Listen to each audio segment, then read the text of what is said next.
আসসালামু আলাইকুম দর্শক, আজকে আমার শশা খেতে হারভেস্টিং চলতেছে। তো এটা মোটামুটি 15 বা 16তম হারভেস্টিং। তো চলুন দেখি কি পরিমাণে ফল হয়েছে। শশার গাছ মাশাআল্লাহ অনেক ভালো আছে।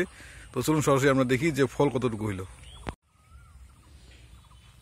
এই যে এদিক মোটামুটি শশা তুলে রাখা হয়েছে, গাছ মোটামুটি অনেক ভালো আছে, আপনারা দেখতে পাচ্ছেন, ভালো বোঝা যাচ্ছে না। তারপর একটু দেখেন যে এই যে শশাগুলো তুলে তুলে রাখা হয়েছে, আপনাদেরকে দেখাই।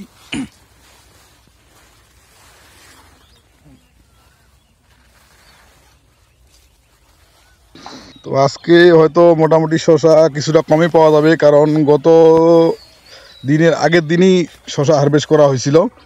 তো একদিনের ব্যবধানে আজকে আবার শশা হারভেস্ট করা হচ্ছে। তো গাছের যা কোয়ালিটি খুব সুন্দর, এবং এই কোয়ালিটি গাছটা যদি ধরে রাখা যায়, আশা করা যায় এখান থেকে আরও 2 মাস পর্যন্ত ফল পাওয়া যাবে। তো আমাদের দিক থেকে আমরা কোনো ধরনের ত্রুটি রাখতেছি না, এখানে যথেষ্ট পরিচর্যা করা হচ্ছে। সময় মতন পোকার ওষুধ, থ্রিপস পোকার ওষুধ এবং সময় মতন ভিটামিন স্প্রে করা হচ্ছে। তো এখানে যেগুলো স্প্রে করা হচ্ছে সেটা হচ্ছে আকিল, সাবা, লাকাত,